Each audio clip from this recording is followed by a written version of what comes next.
Hampton Roads has a long-running high school and college sports tradition. It's time to give them the spotlight they deserve. This is 757 Sports Talk. Here are Matt Hatfield and Coach Ed Young.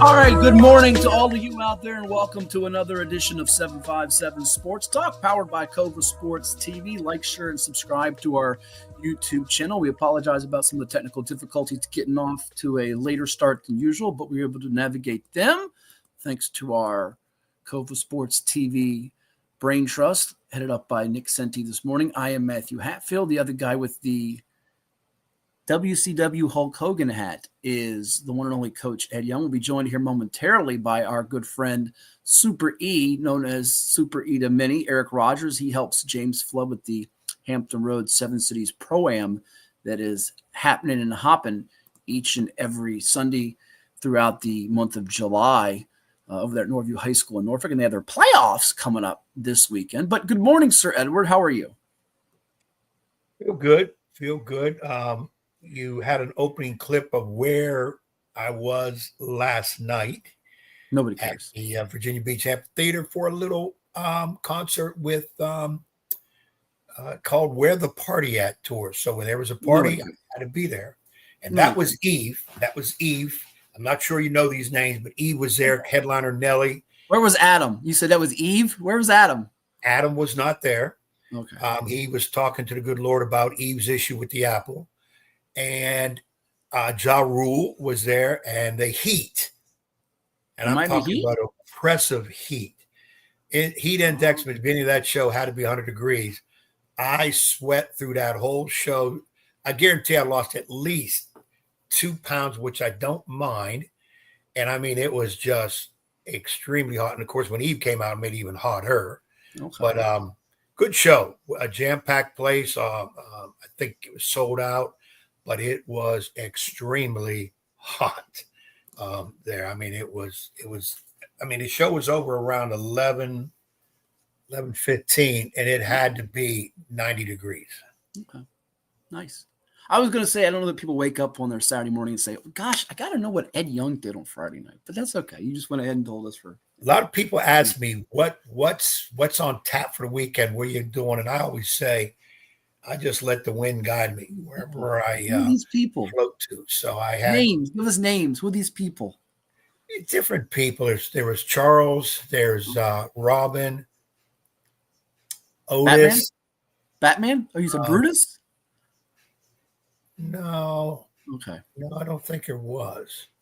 But it was, and I'll tell you what, after last weekend, which I went to a concert Friday night, had to stop for some fast food, which was a mistake. Didn't go see your wrestling show, which I know Derek. It's the wrestling show. You promised everybody. But yet again, another Ed Young promise unfulfilled. So we've become used to that and accustomed to that. So. And I bopped out of here. I had after the first hour last week, I couldn't handle it. You're a quitter. I would have powered through it no matter how. And I've done a lot of shows with you, sick as a dog, because you've made me that way.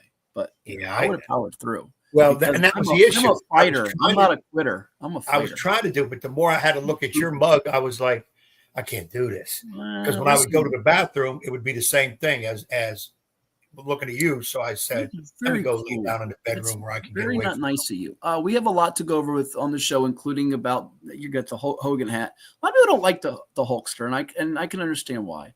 But we'll talk about that. We'll talk about high school football getting ready to start. We've got a big college football guest for you all next week. Phil Steele's going to join the show. We had Paul Stone last week on the show. So we have a lot happening here on today's program. But as we mentioned a moment ago, we're going to take a quick timeout. This will be about a 2-minute break. And you will hear from Super E, Eric Rogers with the 7 Cities Pro-Am to discuss that coming up at Norview High School in Norfolk on Sunday and everything that he's involved with. And he's a loyal viewer of the show. God bless him. He deserves a raise for having to stick through us all these shows. But anyhow, a lot coming your way here after a quick timeout. It is 757 Sports Talk on Covil Sports TV. Like, share, and subscribe and interact with us. Stay tuned.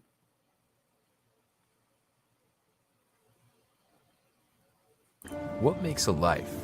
a good one? Is it our adventures? Or the friends we find along the way?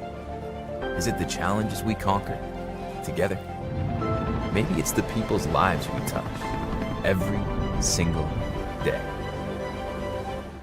So, what makes a life a good one? You'll have to figure that one out for yourself. What is more? Is it more reps, more strength, more stamina?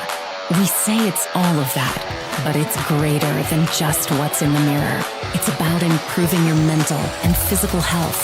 More is a feeling of achievement, fulfillment, confidence. It's looking better, feeling better, being better, and it's our mission to get you there. Because here, you are more. One Life Fitness. Portco is your local nonprofit organization dedicated to economic empowerment through employment for people with disabilities. We focus on abilities, not limitations, providing on-the-job vocational support. Find your pathway to employment. Contact us or learn more at portco.org. Well, it's everybody's favorite time of year again. Time to prepare to make your annual donation to that infernal revenue service. And if you're like me, you need help. Help to keep that donation as small as possible. So get off your W-2 and call John Maynard at John's Tax Service. 455-6763.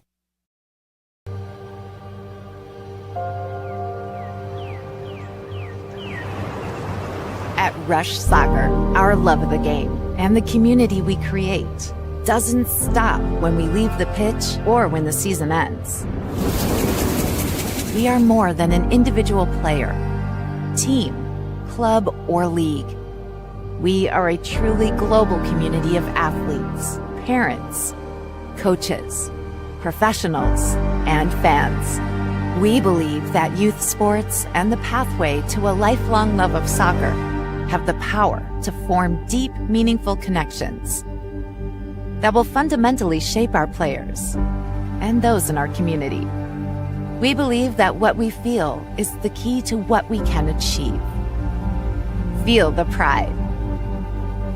Feel the confidence. Feel the legacy. Feel the connection. Feel the trust. Feel the acceptance.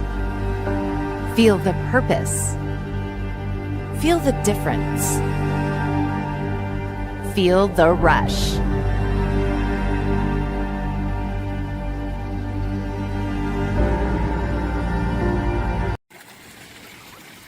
All right, we're back. How do you beat the heat in the summertime?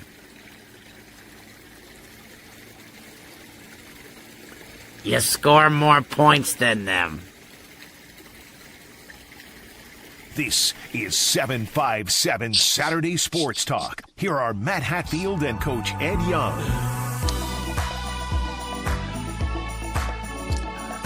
All right, we're back here on 757 Saturday Sports Talk, powered by Covil Sports TV. And welcome back. We have a special guest with us. He is known as Super E, Eric Rogers, helping spearhead the fantastic Hampton Roads 7 Cities Pro-Am that takes place each and every weekend over at Norview High School in Norfolk. Go check it out. And we'll put up the playoff brackets for you right there on the screen. There it is. Voila. Thanks to technology. You see the matchups coming up. 11 a.m., 12:15 p.m., 1:30 p.m., 2:45 p.m. Admissions free, serving the community through team spirit. And you never know, you might see Ed Young sign autographs if he shows up too. Good morning, Super E. How are you? Hey, good morning, Matt. Good morning, Coach Ed. What's up, E? What's up? Man, look, I can't believe it's a whole year that I'm back here with you guys again. I know. Yeah, I told Matt we done messed up because we told you last year at this time we will come into the tournament or the league a little bit earlier, and now we're showing up again for the playoffs. Y'all need to extend the season. That's all there is to it. Put a few more days in there. You don't have to end right now. Go to the August 1st. Well, you know, Flood at one point was he was starting like in the middle of June, and then you know the NCAA says we have to be done by like the 1st of August, so the guys can get back to you know wherever they're coming from. So you have a small window. You can either go in second week of June and start, go all through July, but top of August you got to be done anyway. So that's the I would love to I would love to keep running it, but you get into a thing where sometimes players start dropping off, and it's probably best to just stop it right at 1st of August or so. I think so anyway. Well, let's do this, E. For some of the non-diehard basketball fans out there that have been coming to the program and are familiar with it, educate the audience out there, because James Flood, who is the man that organizes this, and you've been his right-hand man for several of these years, he's been doing it for a long time, even before you got on board. He puts this together. It's not an easy task. Tell us what it is and what it all entails for those that are unfamiliar with what the Pro-Am is and what it does and its objective. Yeah, Flood always mentions about this is year 20 now. There was a void for college players having a place to play, overseas pros coming back to the area having a place to play. Flood actually picked up this summer league. It sat dormant for 2 years after Wayne Hoffler and the Billy Mann Pro-Am. So Flood picked up this league, started it, added the NCAA piece which allows Division I players to play. And this is year 20 with the structured program, structured summer league. We got the best referees, the Tony brothers, headed up by Tony brothers, Brandon Adair, and also Chalisa Painter. So we're running a 5-week league. And this is year 20, going 20 years strong. And believe it or not, those are 3 referees, some highly regarded referees that have never teed up Ed Young, to my knowledge. There you go. Is that true, Ed? I didn't give a false statement, or did I? Yeah, it's been a long time since I've had a technical, and Tony Brothers, I think, gave me one years ago in high school when I was at Norview. Oh, he did. So I was wrong. So you didn't get a T from Tony. Okay. I think I did. I think I was one of them young brash coaches, just flipping out. I might have thrown my sport coat in the crowd. I think that's what happened. But that you learn. You get older, you learn. You mentioned about with the league following the NCAA rules. A lot of times in the pro-ams in the bigger cities, its emphasis is on pro, and especially if the city has a pro franchise. Sure. But it seems to be over the years that is even less and more, and the movement towards the AMs, the amateurs, the college kids, returning guys maybe that play overseas and they're back home, or maybe an ex-pro. And you're reading about, and I know you stay up on this to kind of make sure your guys' league, which I think is absolutely tremendous for the area, and I think it serves even a greater purpose. Have you noticed that too, and with a lot of the pro-ams, that it's mostly amateur, or it just depends where you're at? Yeah, it almost just depends where you're at, Coach. You look at, just say, a city like the Washington, D.C. area. They may have 3-4 leagues running at one point.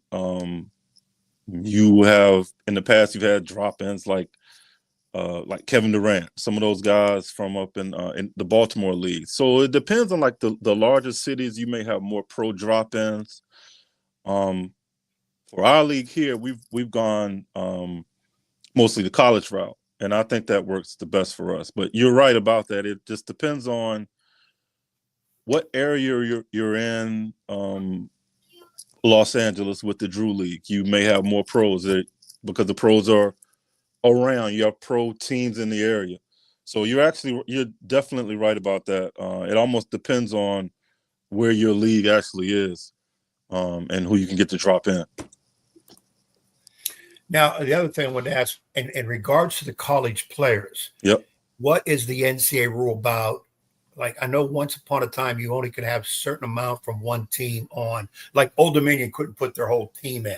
Is that still right? So it's 2 players per group. So when we get a group of guys from the basketball office, say Old Dominion, just use them for an example. You'll put them 2, 2, 2, 2 until you run out of guys. So that is the rules. It's 2 players per team. They want it to be as far away from a practice session as possible. So there you go with the 2-player rule. And then let me think what else regarding the NCAA. So the players are practicing during the week, all throughout the week. And they're not going, 20, 25 hours a week. The practice hours during the summer for the college group is closer to like 8 hours. So outside of that, those guys get tired of banging on each other. So, you send them to a program like which we have, some of the other ones in the area and out of the area, which are able to house Division I players, and you just run it like that. Uh-oh. Here we go. I had Here mute we for a go. second. We're talking with, yeah, you're good. You're good. We're talking with Super Eric Rogers from the Hampton Roads 7 Cities Pro. I'm going out there and check it out. Coming up on Sunday at Norview High School. It's the final weekend and your chance to see the players that are competing in it. You see there are going to be a total of 5 games, a couple of semis, a couple of quarters, and the championship game, which will tip around 4 o'clock on Sunday. It is 757 Saturday Sports Talk here on Covil Sports TV. Like, share, and subscribe. So let's dive into it, E. You don't have to give us every player for every team, but for those wondering who they're going to see when Airstrike takes on, is it Gryphons, New Runs, Swamp, Griffins, sorry, Tidewater Wildcats, everyone can go, ECG. Who are they going to see in some of the names of note? So leave that graphic up. Leave that graphic that you have up right now, Matt. I got mine up too. Okay. I'm gonna start with 2 games, and I'm gonna let you jump in after I go through this 12-15. All right. So Sunday at Norview, we're gonna start at 11 o'clock, and we're gonna have Team Airstrike versus the Newport News Griffins. Now, the Griffins is the summertime name for Newport News Apprentice. And in that 11 o'clock game, some of the top players you have Keontae Lewis, 6'8", transfer from Wagner. He's with Norfolk State, taking on Newport News Apprentices Jaleel Hope and Donovan Means. Now, Hope and also Means have scored 20 points at different times throughout the event. So it's Airstrike and the Griffins at 11 o'clock. 12:15 p.m., also in Norview, we have Team New Runs taking on Team Swamp. Swamp is the summertime name for Virginia Peninsula. Some of the top players in this one, top New Runs players, will be Georgetown's Cam Bako, Georgetown transfer, now with Old Dominion, Drew McKenna, Old Dominion's Donovan Raymond, Kyrie Temple, Marco Saranac, formerly of Marshall. 2 of the top Virginia Peninsula Swamp players, Jayden Sepulveda, 18 points a game, and Chris Cyrus. And that's going to be 11 and 12-15. Matt, I'm going to let you jump in. Okay, so you got those matchups coming up, and Ed, it sounds like there's you got a prediction. You heard some of the names there before E continues. We'll put the matchups back on the screen. You got a prediction or two, nice little blend of players, and I think it should be competitive matchups to get you closer to championship matchup time. Yep. Yeah, no, I don't have any predictions on it. Those teams seem to be well balanced. He doesn't want to go wrong. Names, and they got some decent size, so I'm not going to go out on a limb and say somebody. So now when we get there and we watch some things, I'll be able to tell you based on how well they play together who's moving on. Now, before you continue on here, E, curiosity gets me because I know you've had some record-setting performances. Guys like Michael Christmas, who started at Lansdowne, played his college hoops, JMU, along with Stephon Welsh, the head basketball coach now at Woodside. A couple of state houses player, a couple as a coach. He's put up some 40 burgers or 50 burgers, played at Arkansas in college. Yep. Do you have any returning all-league or all-tournament team MVPs of the tourney for this year's field? No, this is – and you just mentioned Christmas and you just mentioned Christmas and stuff with those 40 and 50 burgers, some great stuff in the past. This is almost a totally new slate of guys. So there are chances for records to be had and broken. Okay. We've had some 30 burgers this season, this July, but no 40s yet. But who knows? May happen. Anything can happen tomorrow. So we'll see. Good deal. But it's been so this is a totally new group of folks here that we're running right now. So this is it's been exciting to watch. Okay, good deal. Tell us how's the league changed from this year to past years, if you can, and kind of the new elements since you first started with it. Well, I go back to last season. These guys are paid now. Mm-hmm. So sometimes that can create a hurdle. I was, we had a start last week and last year, a tip time, and then, there were some missing guys. We went online and found out the guys in Houston and guys are in Miami, and so they had have a little money now to move around. That was different from. I know from the past when I've been with Flood maybe about 10 years, and I'm sure that was different for him. Just they can get around. They don't have to be in town anymore. So you almost have to GM these groups like almost each and every week. Who's going to be in town? Is the basketball office holding someone back? Has someone been injured during the week of practice? So there, you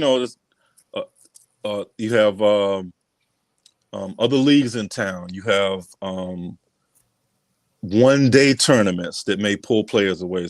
I know in the past we've had players at the NBA Summer League that has pulled guys away, and even pulls officials away. I remember Talisa Painter and Jeezy Finney-Smith and a few other officials had to leave and go out to Vegas to work. And then we had some more officials come in. So you have a big soup of things that you have to deal with during the month of July. Not only for the players, but also the officials as well. Yeah, it's an ever-changing landscape in the sport of basketball. The professional, collegiate, prep levels all over, internationally and globally and across the U.S. A couple minutes here with Super Eric Rogers. He helps out the organizer, James Flood, for the Hampton Roads 7 Cities Pro-Am. It's coming up on Sunday, the final weekend playoff action. You see the games at 11 a.m. It starts. Championship coming up at 4 p.m. over at Norview High School in Norfolk. And best of all, it's Ed's favorite word besides Saley and Clarence. It's free. Come on over, out. But also support. You can make a donation to help with those efforts here on 757 Sports Talk. Ed? No, you're definitely right on that. If it's free, it's me. And I don't know what this joker's talking about because he runs in front of me, especially where there's food involved. Don't let there be a hospitality room because he'll clean it out. Food and free. Look, the hospitality room it's like a stampede sometimes. We've seen each other during the winter time, so we know how it goes. Yeah. All right. Well, you two got caught in the MEAC hospitality room last year, the specialized one that I didn't even know about. So I was left in the dark on that. That's right. And I apologize for missing you guys during the Richmond state championships. I think I may have been me and Lamar may have been getting set to go down to the Raleigh pod where Norfolk State was. I think Connecticut was down there as well. So I missed seeing you guys at up in Richmond for the state finals with Green Run and some of the other teams up there. Yeah, no need to apologize. But as you can see, also Ed, he is a big Georgetown Hoyas fan, so he's geeked up for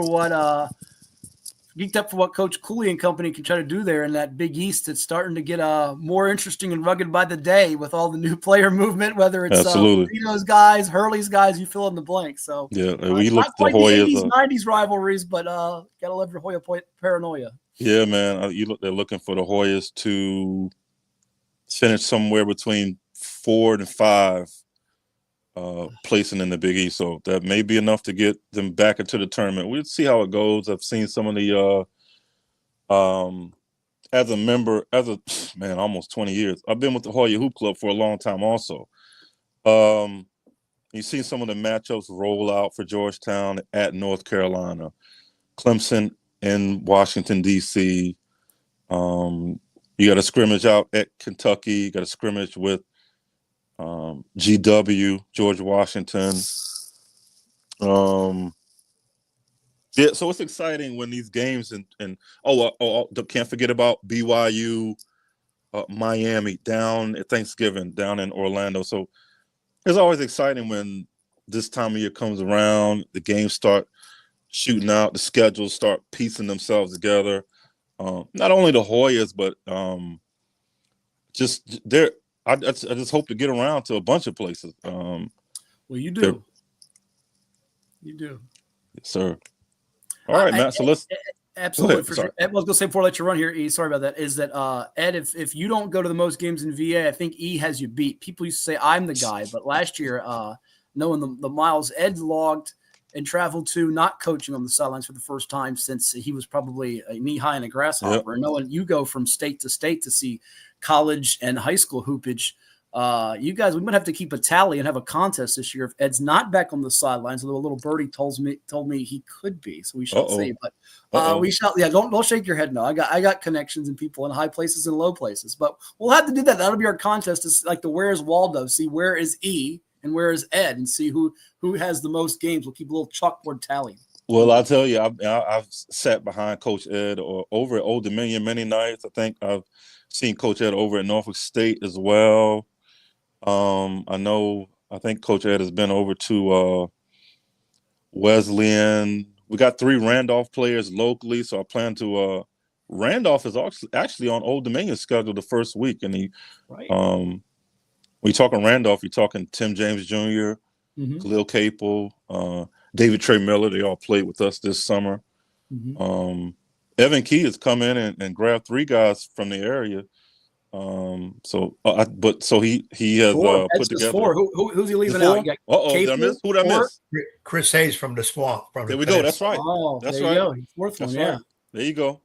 See, so, he's on top of it. E. Listen, 2-3 years ago, he wouldn't know. He's telling me I'm sitting there watching a game at the VA Live or East Coast Live, and he's giving me an in-depth breakdown on what this, small forward for Heritage of Leesburg could do. And I'm like, what?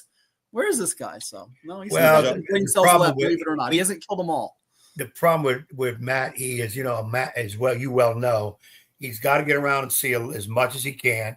He's shaking hands and kissing babies and, doing a million things for people who ask him. And I keep telling him, back off a little, because some of them people that are asking you for favors are the same ones that blast you. But that's another story. So when I watch a game, I really try to zoom in on players. What I did last year was I acted like I was coaching against either team and even watching the referees. How would I get on the referees if I'm watching the game based on how they're positioning, how they make a call? Is it with some time of oof or they're unsure? I'm just re-educating myself just in case I can get back on the sideline. And I don't know what he's hearing, but I keep telling him, let me know who's wants me, because I haven't heard anything lately. But I might spend this coming year traveling with you. Of course, with you and Lamar, I got to be talking to the police to explain some things to get us out of trouble. So I don't know about that. But I would. It's the other way around. Lamar. They might have talked to the police to get themselves out of trouble that you get them in. No, I mean, he's pretty nonchalant, but that Barrett dude, I know he's from Franklin, which don't do much, but he does some crazy things. And twice I used his name in a certain area and I had gunshots. Oh, so man. I got to be careful with Lamar because I don't know about that guy. I'm going to be having to talk with his parents or whatever, something. In the NCAA and NBA world, they call Lamar the connector. And I think I've been with Lamar long enough to know that just so here's the thing about Lamar. He's also a 20-year NCAA guy. So if it's something that breaking news or something on Twitter or something in the coaching community, which is you talk about across the country, but the coaching community is actually very small. Lamar is gonna know. He knows already. He's gonna know the origin of the story. He knows everybody. We go to these gyms and the arenas, man, and he just I know the SID. Here's the athletic director. Here's another scout. Here's this guy was at such and such a college. He knows everything. He knows everything and everybody. It's just a great resource to have, and I don't take it lightly being around a guy like that. Regular high school, college, NBA junkies don't have an opportunity to be around folks like that often. So I don't take it for granted. And he's been a blessing. It's been a blessing to be around. And he's a funny guy too, just like Coach Ed just said. For sure. Well put. He's always like to keep great company, and you guys are that. Well, thank you so much for coming on again. Go check out the Hampton Roads 7 Cities Pro-Am. Well, hang on, Matt. We got 2 more games. We got 2 more games. You're right. We got to talk. And tell me about the 2 games. I'll hit them real quick. I know you have to do some cycling too, by the way. I don't want to keep it from your bike path. So no problem. Yeah, that's going to be there. Thank you. Oh, we got 2 more games. Let's go with the 1:30 game we missed. That'll be the 11 a.m. winner. Mm-hmm. Will face Team ECG. Everyone can go ECG. ECG is a Petersburg, Richmond-based group, and the top players here on that team will be Old Dominion's Jordan Battle, Campbell's Chris Fields Jr., Virginia Union's Jamari Garnett, Old Dominion's KC Shaw. That's what had 19 points per game with Maryland Eastern Shore a year ago. He's with Old Dominion now. Then at 2:45, we're going to see the 12-15 winner versus the Wildcats. Now, the Wildcats is the summertime name for Cliff Coleman and Brian Stratton. And the top Wildcat performers this year have been Jalen Milt, 25 points per game, and the Syracuse Charlotte alum Rob Braswell IV, also at 25 points per game. While I'm here, Matt, I'm going to flip over real quick to the MVP race and just run up some numbers real quick. In no order. Jalen Milt has scored 99 points the month of July. Jamari Garnett, 78 points for the month of July. Clint Wright Jr. scored 78 points for the month of July. Jordan Battle scored 70 points for the month of July. Jayden Sepulveda scored 73 points for the month of July. And David Trey Miller scored 68 points for the month of July. Also want to thank Virginia Tech's Sincere Jones for helping us open up the first week. And also the 6'8" shooter from Old Dominion, Jared J.T. Turner, for also being with us for 3 weeks. And that is about it, Matt. We're gonna close it down on Sunday with a 1-day playoff. And I want to thank all the players, the basketball offices, the host, Norview High School, for having us this summer, 7 Cities Pro-Am. Fantastic work there. And some good candidates for MVP there. You mentioned little Clint Wright Jr., who started at Lakeland, Jordan Battle from Norfolk Collegiate, goes out west. So I think it was Utah or Utah Valley, then goes to Coastal Carolina, now at Old Dominion. Yep. A lot of good candidates there. Trey Miller having a nice impact right away there from Green Run High School, and some others, and even a Charlotte and Syracuse alum in the event. So go check it out again. Coming up on Sunday, Norview High School in Norfolk. There's the full bracket for your Hampton Roads 7 Cities Pro-Am playoffs, and give E a follow on the Twitter or the X. You will find him up there, Super Eric Rogers. Thank you so much, my pal, and enjoy the action. We'll see you tomorrow, perhaps, and also the cycling that's in your future coming up before that. Yes, thanks, guys. Thanks for having me on, and thanks for having Flood and the family and keeping us in your thoughts each summer. Thank you so much. Our pleasure. Appreciate you, E.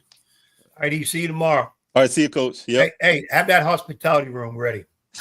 Hey, look, we got plenty of hot dogs, and we got snacks, chocolate, sodas. We have a little. It's not a room. Pull some money out your pocket. Ed makes more than you and I put together, Ian. He's sitting there, all that retirement that's flowing in, and he's complaining poor. He does all the time. Woe is me, like he's Eeyore.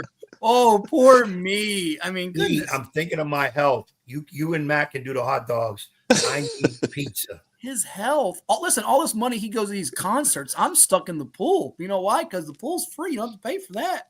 Sometimes you got to find the right person who will take you, and they bought the tickets. Ooh. Oh, wow. There you go. So he's okay. See, that's never hurts to know people. Never hurts to know. He's a moocher. Listen, he's a moocher and a freeloader. Hey, if it's free, it's me. Yeah, we figure that out. Free is my middle name.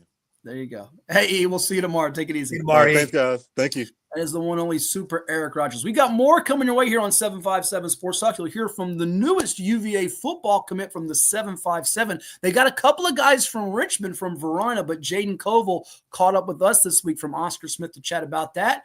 We've got our 5-minute burning topic and so much more coming your way, including Ed's, dare we say, tribute to the Hulkster? He's not going to put on a handlebar mustache today, I don't think. But we've got more right here on 757 Sports Talk after this quick word from Chichos and others. Stay tuned.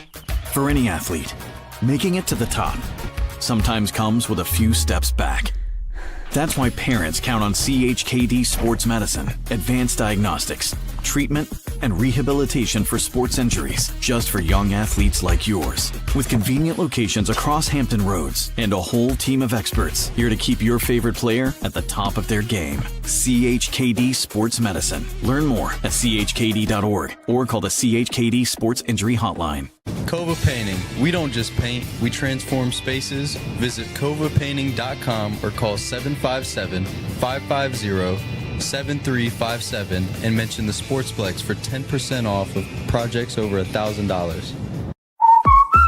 What's up at DQ? Oh, just the best deal ever! The $7 Bacon Cheeseburger Meal Deal. Bacon cheeseburger for a limited time, plus fries, drink, and a sundae.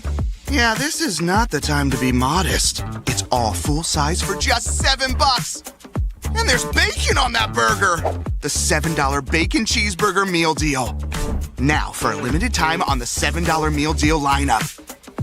Only at DQ. Happy tastes good. What does happiness mean to you? Being in the ocean with you, watching you catch super fun waves. In Virginia Beach, happiness is breaking barriers and savoring the sunshine. I couldn't pick a better place or a better person to be with. This is what makes me happy. Happiness is going all out. And taking it all in. Here, happiness is whatever you make it. Find yours in Virginia Beach.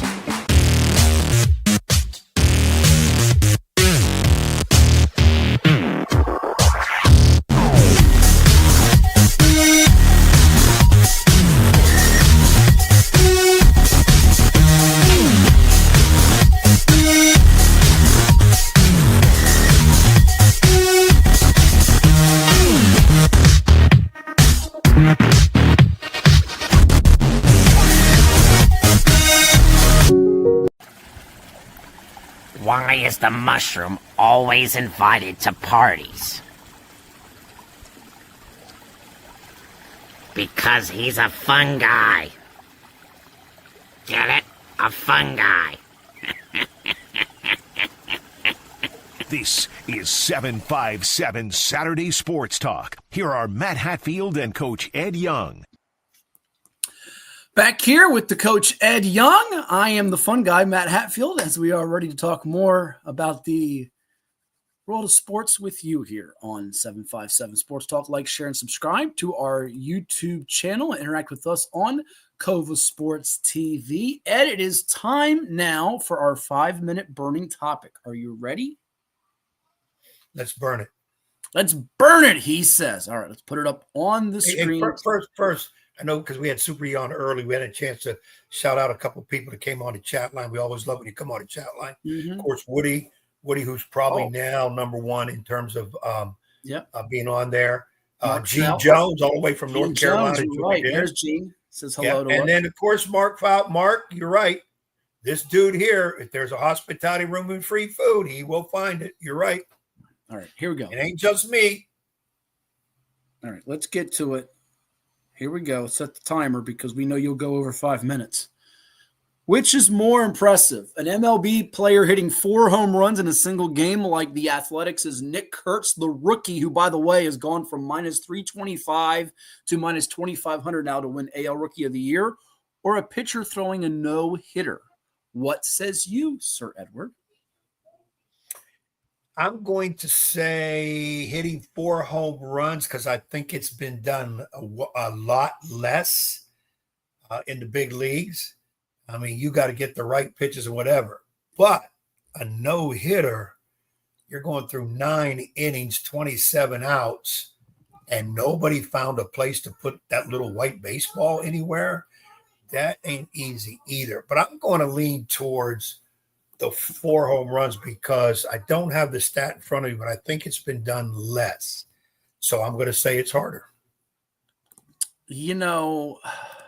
I wanted to go Oppo you just because it would be fun, and I was anticipating you would go with the no-hitter.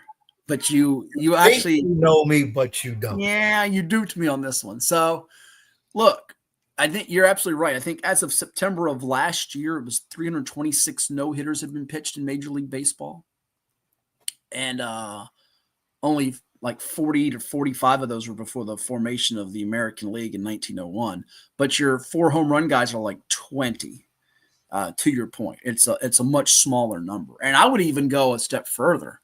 Nick Kurtz had a perfect game. He was 6 for 6 in that blasting of the Houston Astros, the AL West leading Houston Astros. And this Athletics team, as bad as their pitching and their bullpen is, they have some hitters with Brent Rooker, Tyler Soderstrom, the other Max Muncy that I thought was the original Max Muncy, Shea Langoliers, Lawrence Butler. They have some hitters, and Nick Kurtz is the most impressive youngster, the big Amish, as they call him, of that group. His 6 for 6, as you see it scrolling across a ticker, equaled Sean Green's perfect hitting night, who had 4 homers and 6 hits in a game for the Dodgers many, many years ago. And it was many, many years ago. We're talking 23 years ago in Milwaukee. So Kurtz, to be a part of that exclusive company, perfect type of game with 6 hits and 4 homers in a game, just one of 2 guys, more impressive. And he has put the Rookie of the Year. He has stamped it. He's put it on lock. Give it to him. It is a done deal, case closed. So I don't differ with you. I actually concur with you, which is not what I was hoping for with this game. So, yeah, like I said, and Kurtz is a good young up-and-comer. I think he's 22 or maybe 23. But the A's are going to have the same problem the Pirates have, a few other teams. When these contracts are up, these rookie contracts are up, are they going to be able to pay these guys at that time probably what they're going to be worth? And a lot of answer is a lot of times they can't. And here comes the big money team swooping in. And I'm with you too. The A's, even though they're playing in Sacramento because waiting to go to Vegas, if they keep that group together, and of course, Vegas is one of those highlight markets. I don't know if it's a big market. I used to see how well they are supported in Vegas because Las Vegas, sometimes it seems like there's more tourists than people who actually live there because of the casinos and whatever. But they're gonna have an NBA franchise eventually. Of course, they got the Raiders in football. They got a really good young hockey team. I think it was the last expansion team who will actually won a Stanley Cup. So now it makes to see what they do. Now, AAA baseball has been in Vegas, but AAA and Major League is 2 different things. So makes to see what they do. But if they keep that team together and like everybody else, get some pitching, that'd be a factor. Yeah, I don't think they're like the Pittsburgh Pirates. I actually think if they get the right people in the decision-making process from a management standpoint and skipper, which I think their skipper is pretty good, by the way. I think he's doing a good job. And Mr. Katse, I think they're going to be okay. I think they're going to be all right. I think Mark Katse gets it, and I think if they get some pitching, I don't think they're like the Pirates. I think they will keep that core together and actually make a run in a few years once they do get to Vegas. So there you have it. That is our 5-minute burning topic for today. We've got more coming your way on 757 Sports Talk. Like, share, and subscribe to Covil Sports TV on YouTube, and we'll come back in just a moment. Stay tuned.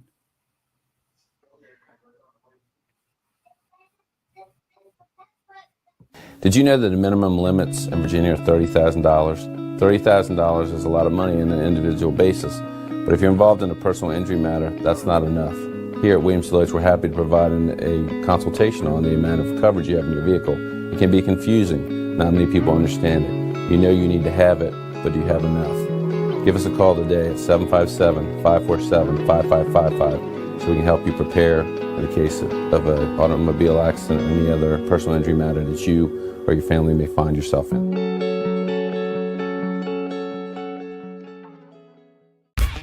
For any athlete, making it to the top sometimes comes with a few steps back. That's why there's CHKD Sports Medicine. Advanced diagnostics, treatment, and rehabilitation for sports injuries, just for young athletes like yours. What's up at DQ? Oh, just the best deal ever. The $7 bacon cheeseburger meal deal. Bacon cheeseburger, fries, drink, and a sundae. No time to be modest. It's all full size for just $7. Right now at DQ. Happy tastes good. All right, I'm here with the Oscar Smith class of 2026 defensive back Jayden Covil as he's getting ready for his senior campaign. Recent UVA commit as he's with his Tigers in the Lansdowne team camp in Virginia Beach among about a dozen schools. First and foremost, congrats on the commitment. You're a Wahoo. Tell us what made you choose UVA over a boatload of schools recruiting you. Sure, it was just the atmosphere, the coaches, like the energy. Whenever we was in the film room going over all like the coverages and what type of coverage they run, like I just loved everything about it, and like it just felt like home. When we spoke last in May, you had about, 18, 20 offers, something like that, right? Yeah, I was around 19. Okay, and you had official visits lined up to different schools. I know Virginia Tech was recruiting you, where your brother is, and Sherrod. You transferred there from Clemson. You took your OV to UVA. What made UVA feel different and like home for you? It was just like the atmosphere, like all the coaches and how everybody greeted me. It just felt like the place that I wanted to be. And like with it being close to home, my family, they can come to every game. So big year coming up for Coach Tony Elliott and the Who's and the ACC. And I know it's also something that you're wanting to build something and keep kind of that brotherhood with guys in Virginia, right? Are you also trying to recruit a couple other guys, be it from your own team or other teams in the 7x7 VA to come ball out with you up in Charlottesville? Yeah, definitely. All right, shout out a few of them. I know there's a few on your mind. Maybe some future team, maybe your quarterback? Yeah, hey, I've been definitely trying to get Lonnie to come. Shoot, been telling him something about UVA every week. Okay. Been trying to get him to come up here. My guy, Key, he's on the other side, back corner, cornerback too. Yeah, been trying to get him to come up here. How's the practice like when you get out here in a team camp? Certainly y'all's practices at Oscar Smith gets you ready for Friday nights in the games, but you also go up against another 4-star top 100 level recruit in the country, and Travis Johnson, recently committed to Michigan. I imagine it's pretty competitive and a lot of junk talking, friendly junk talking, all right? Yeah, yes, sir. Like everyday one-on-ones, it's me and him first rep. Like we got to get it every day.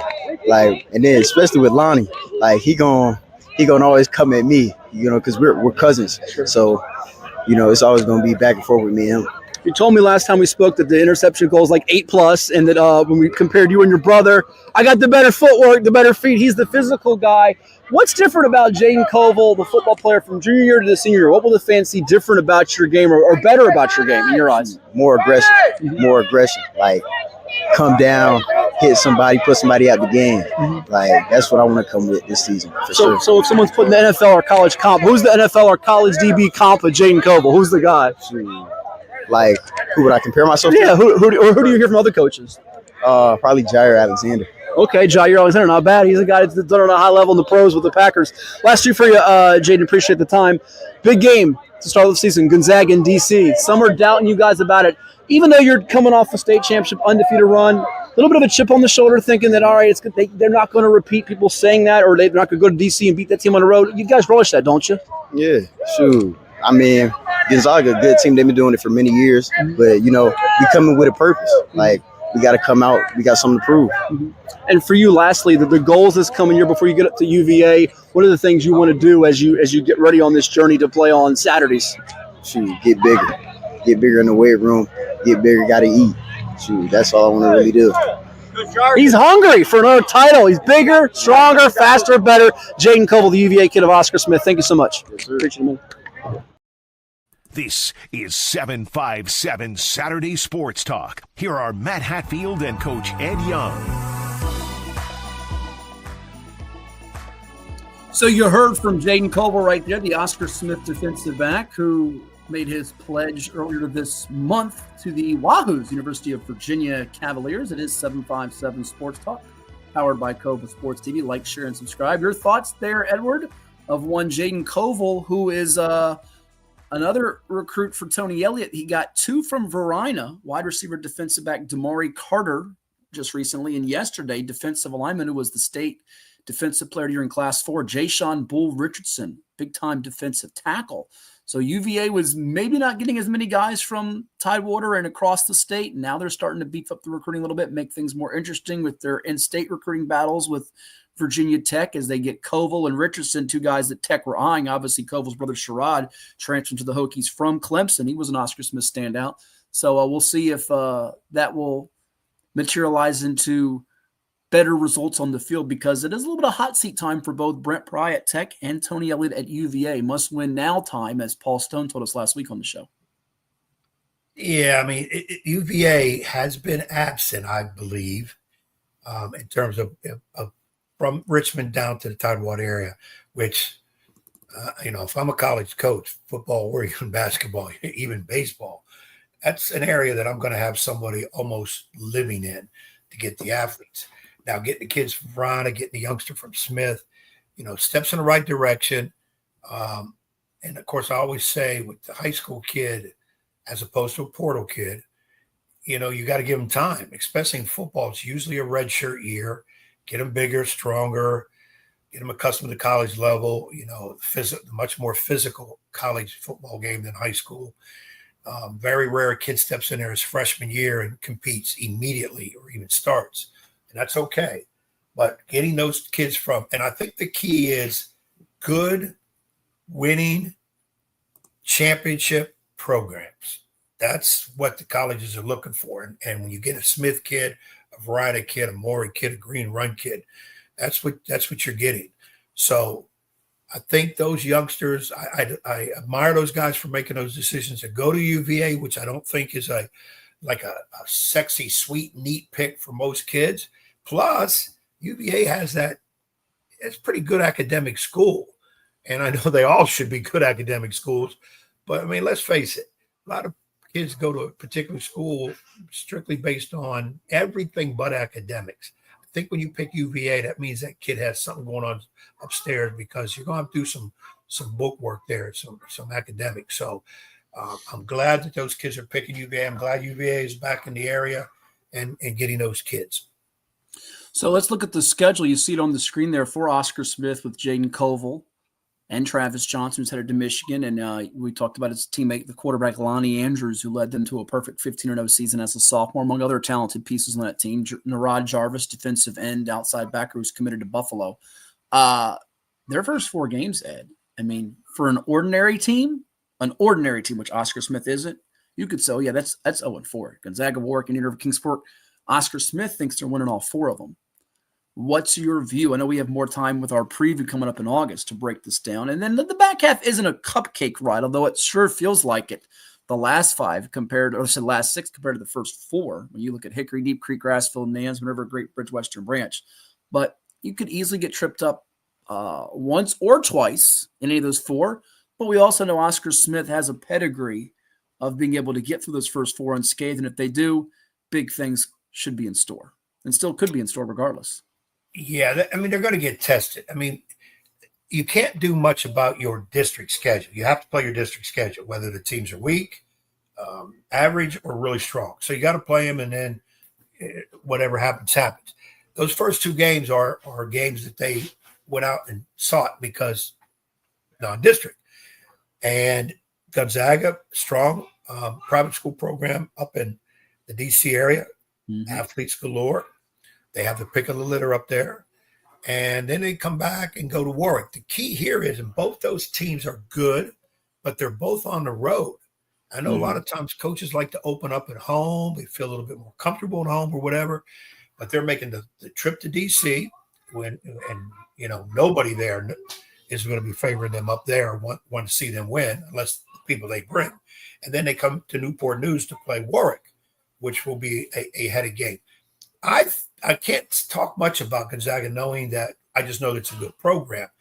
I would say Smith, at the very least, I think they'll edge out Warwick. That could be 1-1. I don't know. I'm just throwing Gonzaga game to the win, being up there first game of the year. But they come out easily 2-0. I don't think they'll be 0-2. And then their home opener is in Indian River. What a heck of a home opener. After a bye week. They get the bye week, which helps, not to play those 4 consecutively. Let you rest up any of the nicks and bumps and bruises before you play Indian River, which will likely have a freshman quarterback in Malik Haru. And then Kings Fork, who has handed them a couple of district losses recently. Indian River's handed them one a few years back, but they've dominated that series mostly. So, it's a tough 4-game stretch as you can have to start a season, and it rivals in some respects the 3-game gauntlet that Maury had the last 2 years, where it was Wise, Highland Springs, Dinwiddie, right? Yeah, I think those three still is the topper. And Woody thinks that Warwick game is going to be going. I do too. It's been Warwick. I think the Gonzaga game is going to be a war. And I don't know them as well as many people, but I think that's a war out of the gate. I do. Yeah, it's their first 4 games are extremely tough, and 3 of them are on the road, and the one at home is not a pushover type team. So just remember 2 years ago when Lonnie Andrews was a freshman and Travis Johnson was a sophomore, it took a touchdown pass on the final play to prevent that game from going to overtime to beat the Braves. And 2 years ago, Kings Fork beat them in Suffolk. Last year's game, more of a battle for Kings Fork, but Oscar Smith, came out on top. And their defense has carried them a lot of respects. But I think offensively, they have a lot of firepower this year. And watching them in the team camp, which you can't always get all the gauge from team camp, it looks like they've got an up-tempo way about them, and their offensive line can really manhandle people. I think they're going to be able to run the ball extremely well, and we know they can throw it when you got Travis Johnson out there. You got Charles McGlone, another receiver, Breon Dupree. They have some weapons. So they've always had good receivers at Oscar Smith. So should be a lot of fun days ahead for them. Great question, Woody, before we go to break. And asking, you shall receive. We can just show you the whole kit and caboodle schedule right here. People ask and put it up there on the screen. We'll give you Maury's matchups right now. You'll see they have an open spot in the schedule, but we will, since you asked, Woody, I will put it up on the screen for you. And we'll go to break right after that. Glad he asked, so we can. There we go. It popped up. So they got Cardinal Gibbons out of North Carolina to start at Verina. Hey, that's fun. Right now, no game on September 12th. Bye week as well. Churchland at Booker T, at Norview Norcom, at Lake Taylor Manor, at Granby. So 9 games at the moment for the Commodores, who I know were efforting getting that 10th one. I don't know if they've been able to secure it just yet, but that is the schedule we have at the moment. And they have a benefit game with Phoebus, the Phoebus Phantoms, in August over at Powhatan Field in Norfolk, their annual preseason benefit game. And they're going to scrimmage Salem of Salem, Virginia, over at Fork Union in August. I think that's before that one. So they'll get tested, the scrimmages and those out-of-district games before the Eastern District. And let's just be brutally honest here, Ed, the Eastern District, not as fierce as the Southeastern. And I think Maury will have more lopsided wins than Oscar Smith. Both will have lopsided wins, but that's just in part because, well, they're both really good, but in part because the competition level for the Eastern, there's a more significant drop-off than there is for Oscar Smith's top contenders in their district. Agreed? Yeah, looking at that schedule, Cardinal Gibbons, a private school down in North Carolina, they'll be tested down there, but I think a win. Verino will be interesting. Mm-hmm. A lot of athletes. Really good to be interesting. I got to believe, though, Maury, I don't want to sit here and say they'll go undefeated because I've got to see a little bit more about some of these other teams. But give the Verona people some bulletin board material. Go ahead. Tell them they're not going to win the game right now. I don't want to do that. I want my Richmond people mad at me. They can plaster your face on a big video jumbotron like they did with Brian Billick talking about the Ravens Titans before the playoff game in Tennessee and Nashville. They were all booing them. And I loved some of the players like Shannon Sharp and Ray Lewis, and we were like, yeah, he said whatever he said, we said it. He said they're all just bobbing their heads. It was hilarious. If you watch that 30 for 30 on the Bullies of Baltimore on the Ravens.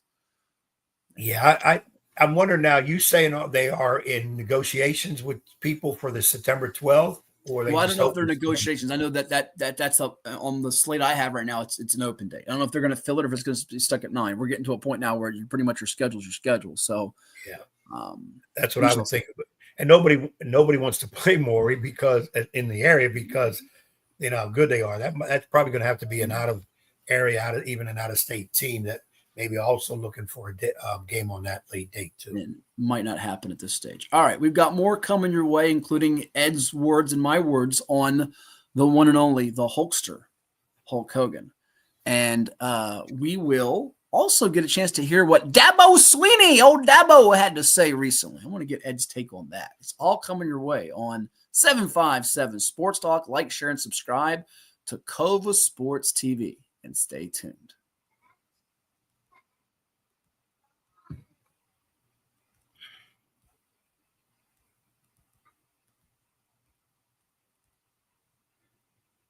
Hampton Roads has a long-running high school and college sports tradition. It's time to give them the spotlight they deserve. This is 757 Sports Talk. Usually it's Hatfield. That's why I try to tell everybody, get on Hatfield. He is the legal scribe, the talking head that knows all this, puts the whammies on. We do things different on this podcast. That's why we're rated number 3 in the state. You got Play-Doh? Get out of here! We got people all over the globe watching with us. Sitting in a phone booth with you would be very... we got to have your own phone booth. I'm not sitting in no phone booth with you. It is 757 Saturday Sports Talk here on Covil Sports TV. Like, share, and subscribe. The thing about you two is you never shut up. If you listen to you guys, there's always pearls of wisdom coming out of them ruby lips somewhere. And that's the way it's supposed to be. What is more? Is it more reps, more strength, more stamina? We say it's all of that, but it's greater than just what's in the mirror. It's about improving your mental and physical health. More is a feeling of achievement, fulfillment, confidence. It's looking better, feeling better, being better, and it's our mission to get you there. Because here, you are more. One Life Fitness.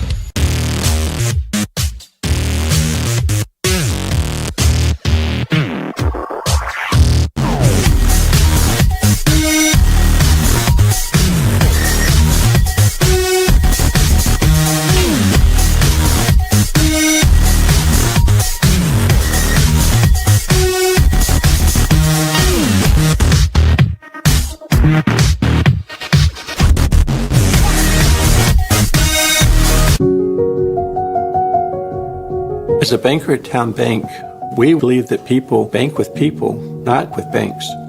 You're looking for an actual personal relationship, and that's what you get at our bank. You get that person that gets to know you, gets to know your business, is there for you. I think that is what motivates us, what drives us, and the idea that we are trying to serve others and enrich lives, I think is very true.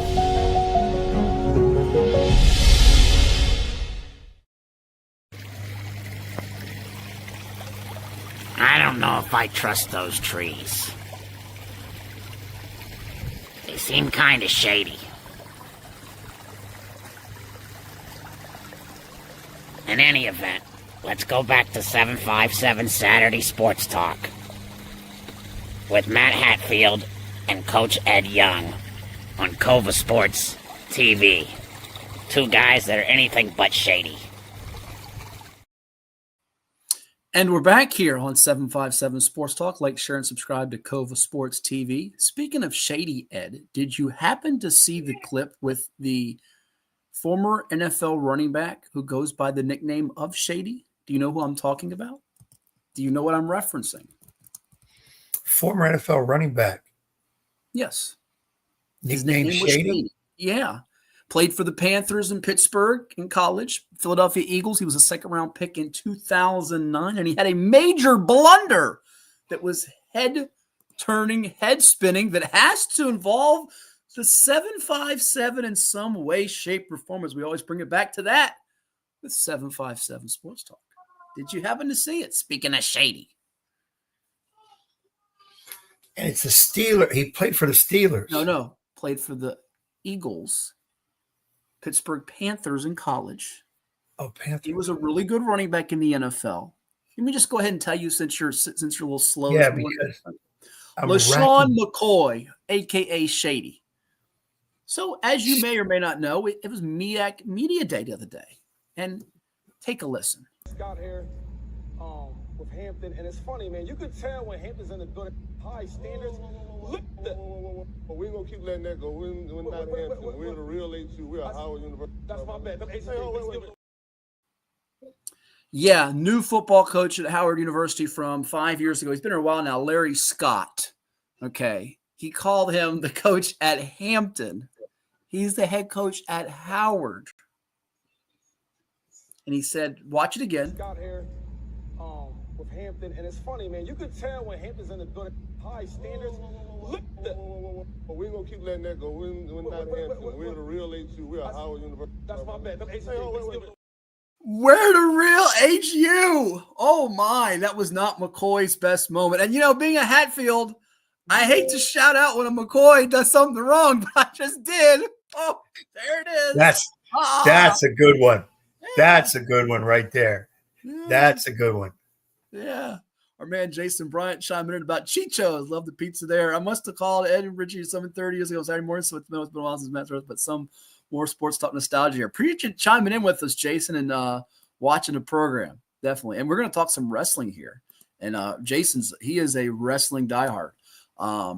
But as we transition now to something that happened this week, Ed, they say deaths happen in threes. People, and it's actually more than threes because you had Malcolm Jamal Warner. How tragic was that accident? The drowning.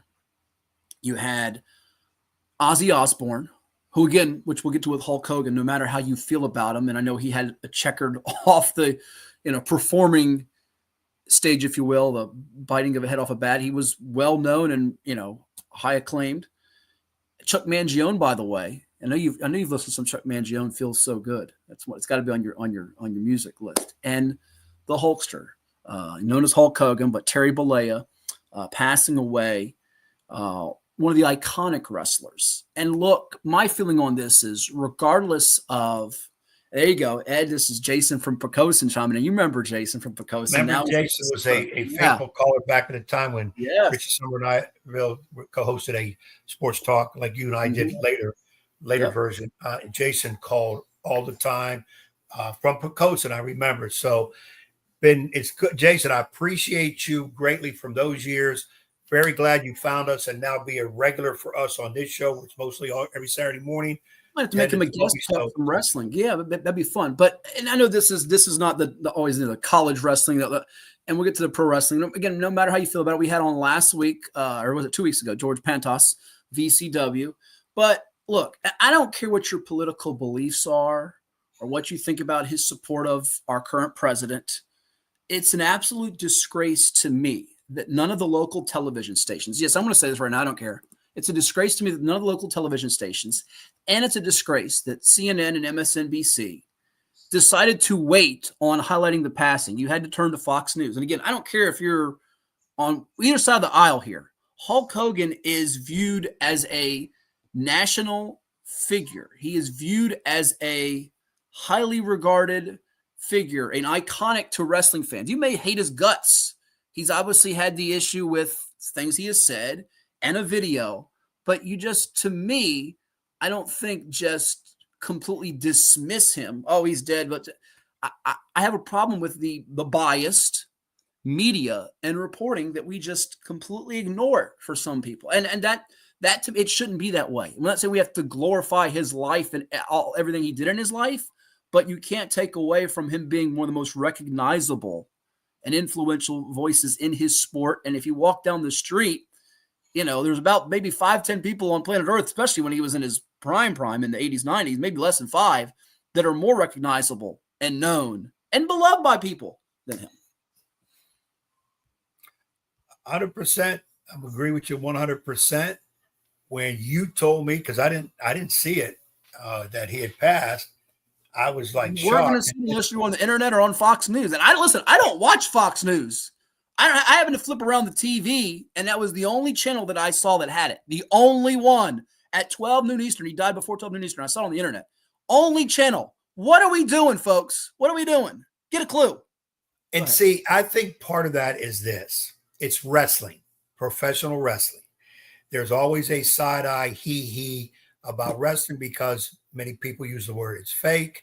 I use the word it's scripted, but it's entertainment. I disagree. And I think it's more has to do with his political views and who he supports and the current president. Well, and again, you don't have to agree with him, but that is why. That is precisely why this is they didn't want and I'm going to get to that too. And I think a lot of that, as I looked into later on, everybody had it. Okay. So, and you're right, 100% right. He is more iconic and known than a lot of professional, I would say other professional athletes in other sports. If you didn't know anything about wrestling, you've heard of Hulk Hogan movies. Okay. Yeah. Remember he was in Rocky 3. Was it Rocky 3 with Mr. T? Yeah. Thunder Lips. Yeah. Thunder Lips. Yeah. Yeah. So I don't want to hear people never heard of him. Now, the racist part.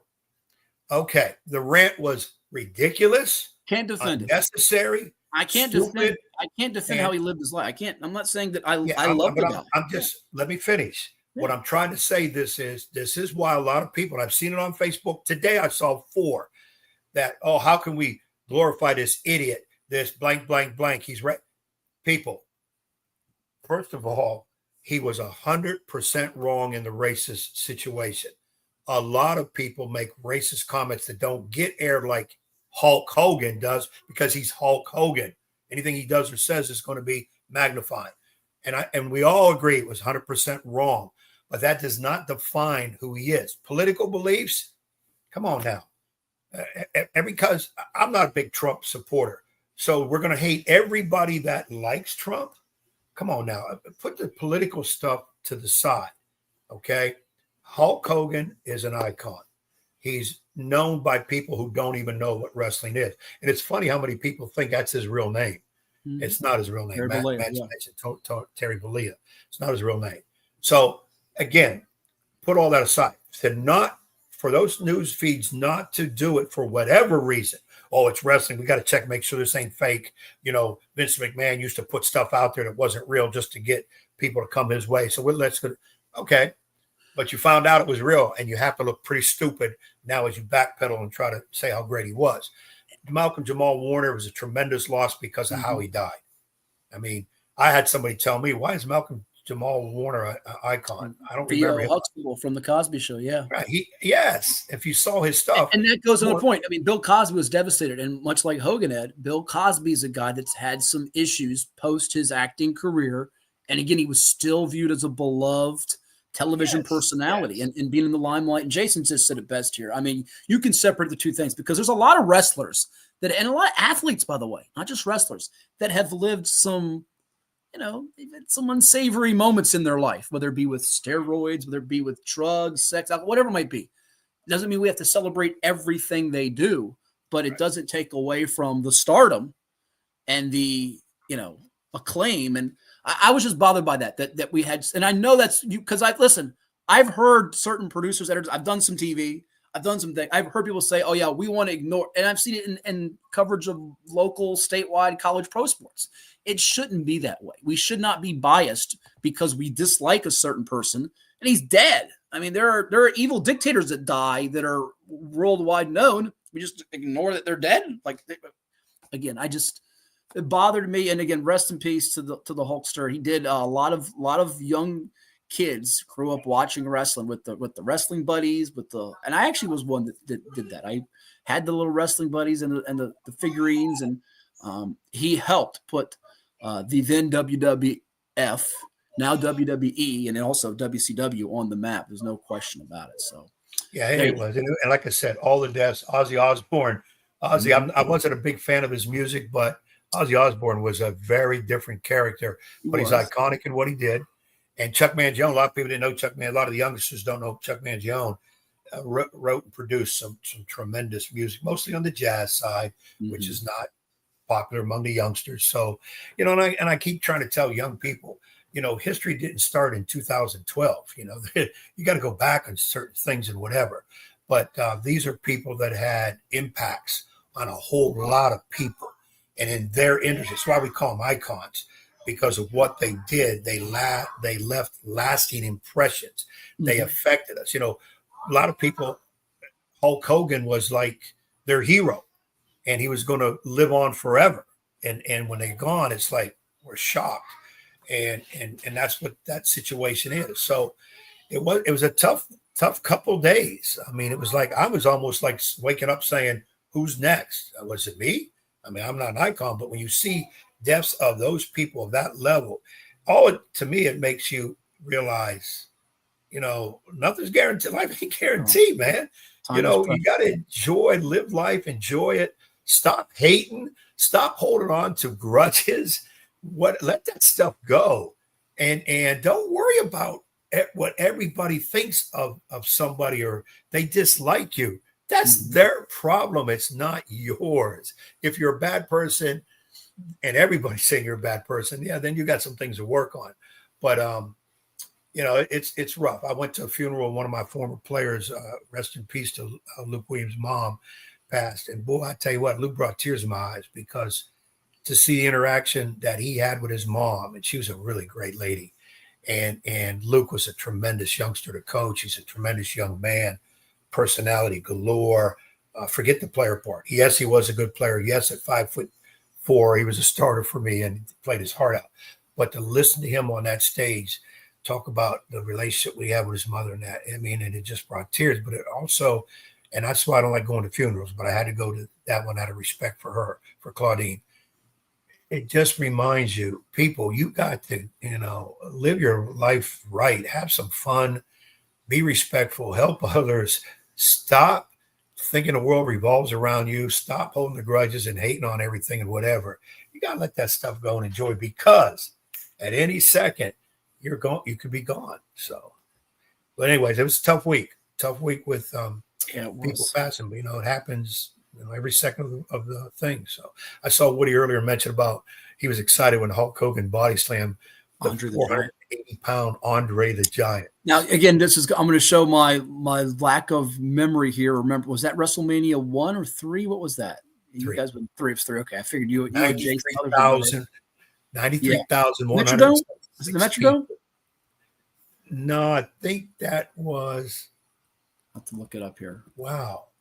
Pontiac.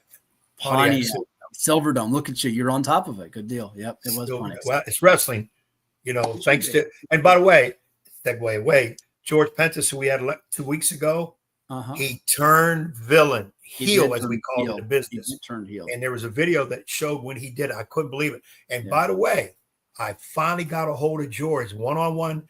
I had an interview with him one-on-one on the phone. George, why you do it? He did not couldn't tell me everything, all the details. He said there's some more to come. And there's another VCW show coming up, I think, in October. Okay. George will probably be a part of that.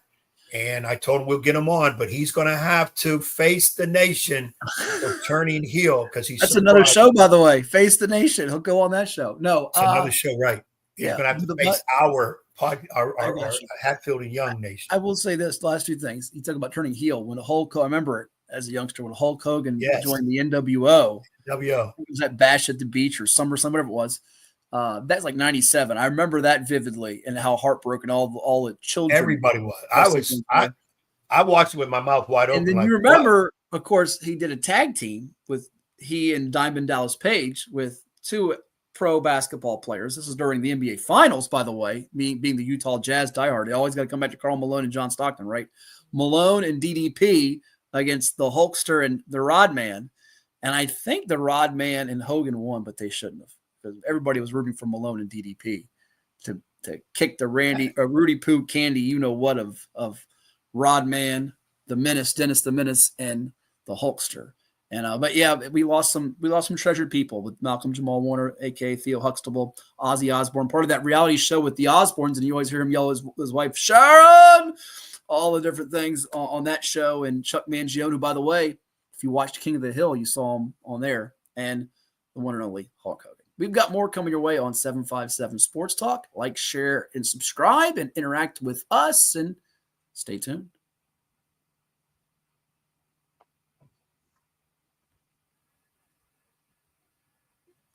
What makes a life a good one?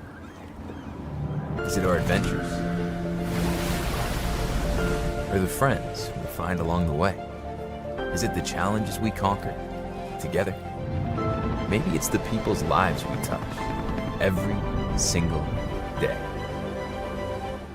So, what makes a life a good one? You'll have to figure that one out for yourself. What is more? Is it more reps, more strength, more stamina? We say it's all of that, but it's greater than just what's in the mirror. It's about improving your mental and physical health. More is a feeling of achievement, fulfillment, confidence. It's looking better, feeling better, being better, and it's our mission to get you there. Because here, you are more. One Life Fitness. My sister-in-law, she's saying, hey, Brian Kelly has a place his wife has a gift shop right on the corner there in Grayton Beach. I'm like, oh, really? That's pretty cool. You know, I had no idea. So anyway, we go there and I walk off. So I go into the store. Me and Kath walking in the store. Kath buys something because she's trying to support Mrs. Kelly or whatever we're doing. So she buys something and we go in the store and I'm walking around. I go out and they're like, yeah. And he's got a concert. He's going to have a concert in the back. So I'm like, okay, I'll walk out the back. There's a little stage in the back and there's like some, I think it's like fake grass or whatever. Look, just a small little area. And it says Brian Kelly, you know, performing live on this day, whatever. And I'm going, freaking hey, Brian Kelly can sing, play. I didn't know that. So I'm like taking pictures and I'm sending it to Brian Kelly. I'm sending all these pictures to Brian Kelly. And then I'm going, you know, I get on the stage, you know, Brian Kelly, you know, I'm just kind of having some fun. I'm like, you know, hey, and I sent all this to Brian Kelly. All right. Well, then the guy that was with my brother, he's walking over because Cass said something about, I don't know what she said. I just can't believe that Brian Kelly, this is really cool. And she's, and you know, like, we know we played them or something in the opener or whatever to the guy. And he's like, what? And as it turns out, there's another Brian Kelly. And he's like, what's the band? Anybody know? It's something Florida Georgia Line or something. I think it's called Florida Georgia Line or Georgia Florida Line Band. Florida Georgia Line Band, and he's like a lead singer or something. And I've even heard their songs, but I don't know all these people's names. But I have no clue. So now Kath goes, babe, it's Brian Kelly's a singer with Florida Georgia Line. And I went, what? I've been fired all these pictures off to Brian Kelly. He's over there probably going, what the hell? This is an idiot. What is this dude doing? So anyway, good spirit. He doesn't know this. He'll know this now. But I was going to wait and tell him this when we got to, you know, midfield or whatever. But this will save me we can just laugh about it. So I'm thinking this is like the Brian Kelly. I'm like, wow, he's going to perform live, a small crowd. His wife's got a shop. And so finally he sends me a text. He's like, yeah, man, that was great. He said, yeah, you just can't get away from Brian Kelly or something like that. And I'm sure he was like, I have no idea what the context of this is. But anyway, and then I realized that it wasn't him. I'm like, oh my God. So anyway, we'll have a laugh over that. This is 757 Saturday Sports Talk. Here are Matt Hatfield and Coach Ed Young. And we're back with not Dabo Swinney, the Coach Ed Young. I am Matthew Hatfield. But Dabo getting confused about the real Brian Kelly. Please stand up. Please stand up. Got me to wondering, Ed, here as you heard those comments. And they're going to play each other August 30th. It's going to be a major game. I can guarantee you one thing in that game. You know what that is? Tiger is going to win. You nailed it. You stole my thunder. Tigers will win. I don't know which Tigers yet. But it got me to wondering, with all the hubbubaloo and rumors now, is Nick Saban going to come back to coach again? I don't see it happening in Alabama. Ed, if you have to win one football game in college right now with a coach, who are you picking? Are you taking Kirby Smart at Georgia? Are you taking Dabo Swinney? Are you taking Brian Kelly, Marcus Freeman, your guy at Notre Dame? Ryan Day, is he off the hook even though he can't beat Michigan, at least yet, at the Ohio State? Taking somebody else. Who are you taking? You're not taking James Franklin, are you? I know you're not taking James Franklin because like my skin is like you're making me uncomfortable. Like I don't know what you're talking about. You're not taking him. So who are you taking? Got one game to win. Who are you picking? Hey, Bob. Sideline Bob. It's about time, Bob. You get on here. Stay out of that doggone trash bin with them coffee grounds, man. We miss it. Derek, what do you? Missed everything, Derek. Go back and watch the replay. Answer the question. Stop. You can educate him later. I'm going to learn Derek. I'm going to learn Derek some right now. Derek, understand this about us. You don't tune in late, ask what did I miss? Like we're going to go over the whole show with you. You missed a lot. It's your fault for sleeping in. So Matt said watch the replay. You'll catch everything. Jayden Covil, the UVA commit from Oscar Smith. We had Super Eric Rogers about the Pro-Am. We had all kinds of things. We had Gadgets tribute and where Hulk gizmos Hogan, we're aplenty. talking wrestling, Derek. We're talking wrestling, Derek. You were at the show last week. I couldn't Take your make it. remote and watch the rewind button if you're watching on Cox or you're watching on your view, or go on YouTube and scroll back. But go ahead. You're stalling for time. Pick your And coach. I do want to thank Pick your Derek coach. for help. He's the one that told me George turned to heel. So that's right. He Because was at went the and show. you He did. let me know. Because you were sick and acted irresponsibly. He did. Give us a pick on your college football coach. Come on. Let me assess the necessity. Let me assess. It's going to take you 25 minutes. Pick a guy. Right off the top of my head. There's not much there. You know, seems to me I would go with of the big names, probably. And I know the Michigan fans are going to throw stuff at me, even some Ohio State fans. Ryan Day? No. But you know who I'm thinking I can't get the right name because they've had a couple, but the school name Boise State entered my head. Because before all this craziness, they were beating some of the big boys and very consistent 10-win, 11-win team. Without all the shenanigans and the Monday laundering and all this other stuff. They've had multiple coaches. They've got Spencer Danielson getting ready for his third year. You've had before Chris Peterson once upon a time. Yes, once upon a time.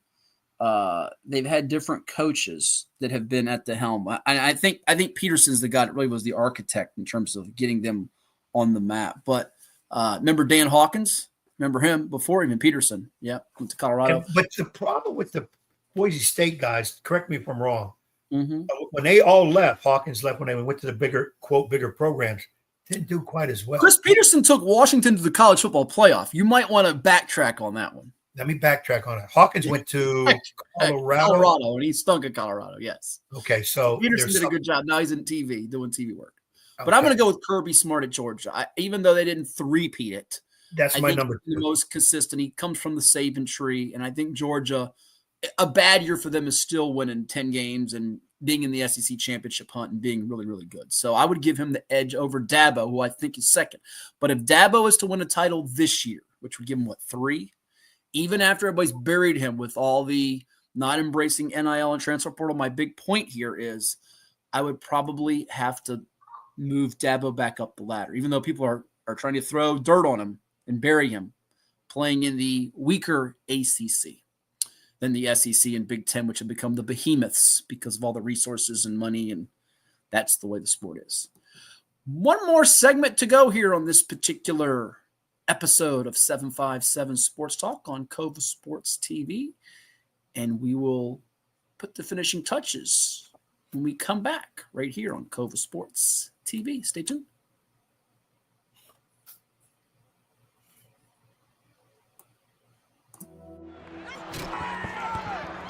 Taylor with the rebound all the way down the court to the north, and he hits the layup.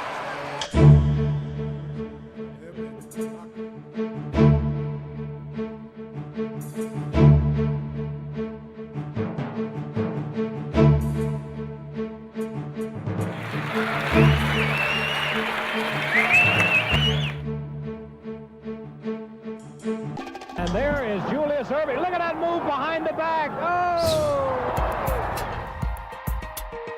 The Doctor, the Iceman, the champions and Hall of Famers of the future. The nexus of today's brand of pro ball got started in the most unlikely of places.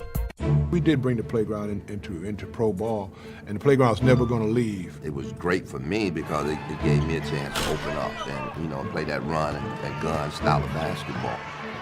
The NBA was putting out their press releases that this is a Bush League, that this is a clown league. When you got on a team, boy, hey, wait a minute, these guys can play, and these guys can play good basketball, and not only that, it's fun. This is the story of one small market team with the kind of talent few teams have ever possessed.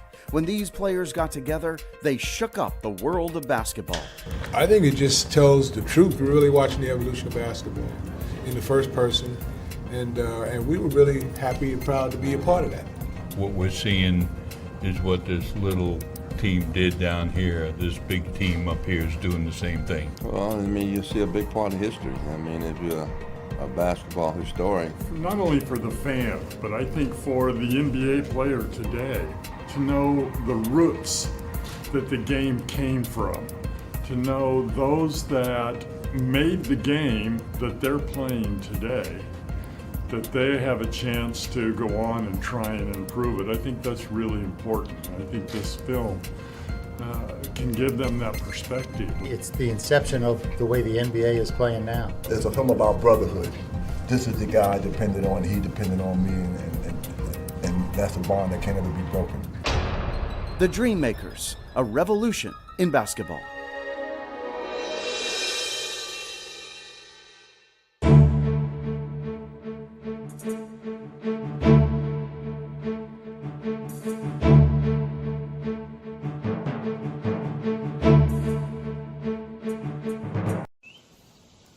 What do we have here? Another pooch. This guy's name is Snuggles, and he wants to ride like the wind. Ba-da-da-da. Bop, bop, bop, bop. Get you through the dog days of summer.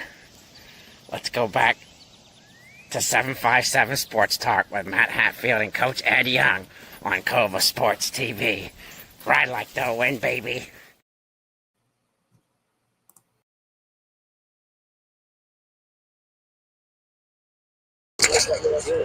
All right, here with Lansdowne head football coach Robert Jackson. He is the man behind the scenes organizing this terrific team camp with about 11 schools or so from around the Hampton Roads area in July. Coach had to move it back a couple weeks, but another great turnout for you. Tell me about just the whole thought process. You've been doing this how many years now? Not coaching. We know that's been too many years to count, but how many years have you been doing the camp? This is our third one. Okay. Third camp. But you did them back in Portsmouth as well. Not this one. Okay. Portsmouth did one. Did one? Okay. Yeah, we attended. This was the first one I actually organized. Okay. We had 11 teams out here, and the objective is to give the kids an opportunity and the coaches to come out here and teach the game of football and to get their kids together. And also, I'm just of the opinion, as long as the kids are around positive people and they're doing positive things like this, something happening to them on the streets goes down greatly if they out here doing these kind of things. And we have to provide those kind of avenues for them. And it's never too early to build the camaraderie and teamwork, correct? No, never. You're always doing that. Mm-hmm. You get a chance to see what you got early with the pass on, not 7-on-7. Yeah. For you, Lansdowne, I know that certainly there's a lot of potential in place. You got a young quarterback. I know he'll be here later in the week for the camp, but Anthony Turner, going to be a rising sophomore. Tell me about him. And when you have a youngster like that, it's going to keep you around, isn't it? When you got a young quarterback that you can try to develop and help groom for the next level, correct? Anthony's going to be special. He's going to be special. He won't be at this camp at all. Okay. He's on vacation with his family. He wanted to be here, but I told him just go enjoy the vacation. He's no question going to be a Division I talent, but more important than that, Anthony's just a good kid overall. Mm-hmm. He's just a good kid, and he's the kind of guy that that keeps me in coaching. Sure. Well, some might think it's a minus. You don't have your quarterback here at the camp, but the positive for sure is you can do some things and put some wrinkles in to see whether it be QB2 or the run game or other things like that. So it allows you and your staff, you can sit back and kind of oversee things, correct? Right. My takeaway from this, with Anthony not being here, is to, see where we are up front, because that was one of our issues last year. And also to see if we can play defense. I'm still old school. I like to run the football and play good defense. Well, and speaking of defense, a couple of youngsters with the last name of Simmons, I believe Tajir, who was a corner for you a year ago, and Bear, who had a number of tackles in that playoff game against Highland Springs. They're kin to the late Devion Simmons. People know about the name Devion Simmons. They know about the name Percy Harvin, David McDaniel. There's a lot of standouts from the years past, and I think these youngsters also want to make their own mark, do they not? Yeah. They're their own kids, and they don't get a lot of pressure from the parents to live up to that legacy, even though I think they're well on their way to doing so. Mm-hmm. A couple more let you run here. When you have a bunch of freshmen and sophomores that have the potential, how do you help try to get them to maximize that by the time they're seniors or when they are done playing for you? The hard part's over. Last year we had to deal with their maturity things and getting them used to the speed of the game. That was an issue last year. Coming from middle school, we started 8 freshmen last year. So the game was moving very fast, and to make a play, that might have been one of our best coaching jobs, to make a playoff with that kind of youth. we expecting just big things for them to grow from there. And you've made some runs from your days at Salem, your days at Bayside, looking to get the Eagles in the postseason and be a threat. One of the things that sticks out to me in the Beecher coach the last couple of years, I know Green Run's been the dominant team, but there's been so many games, 7 points or less, 6 points or less, last possession, overtime games. You've been involved with it. The Beach is a pretty fun Friday night activity for folks, isn't it? Yeah, there's some of the best competition you're going to find right here in the Beach District. It's hard to find tougher or stiffer competition than what we have here in the Beach. Well, we look forward to seeing what Coach Jackson's Eagles can do this year. Thank you so much, and we'll talk again soon. All right.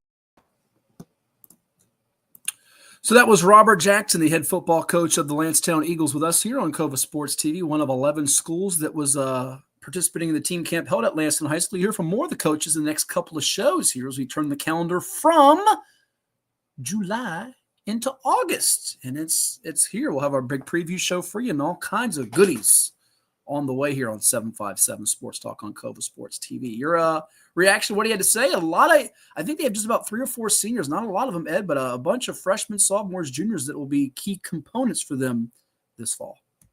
Well, the key statement that he made was last year dealing with the immaturity, the youngsters, inexperience, trying to get them on the same page and try to win games in a very top-heavy Beach district that a lot of times even the mid-level teams can sneak up and get you.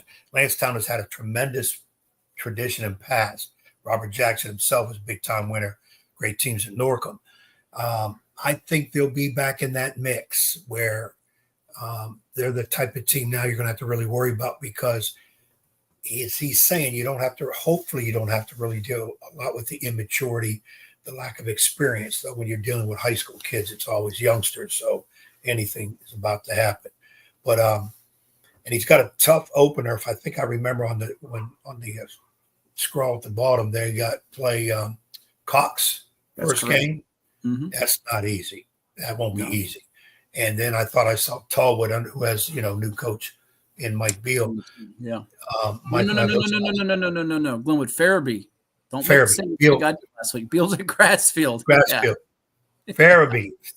Glad Glenn's not listening. He would say, "How y'all forget me? Just had me on." Just had him on 2 weeks ago. You were absent for the Mike Beal conversation as your emergency lights came on. Well, I listened to literally and figuratively. Yeah, before I fell asleep, going through what I was going through, but. Robert Jackson will be. Don't say you fell asleep. People think you fell asleep during the show. Don't do that. No, it's when I stepped away from the show because of the food poisoning and all that mess. But I think Lansdowne will be there. I think Robert Jackson, his methods work. He did say he's old school. He likes to run the ball, play really good defense, and that's nothing wrong with that. If you can do it, that's great. Chase wants to know how you feel about the UVA trend the last few weeks. Carter, Covil, Richardson. Trying to get more to come with them. It's a good sign. I know our man Jack Lowe's a diehard Wahoo's got to be loving it. Our man Kevin Hornsby out there does too. Look, I mean, UVA's got it. They've had great recruits. And I go back to the years when they got Taquan Smoke Mizell and Andrew Brown and Eli Harold and Quinn Blanning. Remember when Mike London was there? And by the way, now William Mary doing good things there. Look, they got to get the results though. It doesn't, and they're not getting 4 or 5-star guys. But they're getting some quality players. It's just going to be a matter of can they get that signature win. And a lot with UVA has been, in some instances, quarterback position that's held them back at times. Remember, I mean, to me, and I'm sure the UVA fans might pepper me on this, they'll say Bryce Perkins, they'll say this guy, that guy.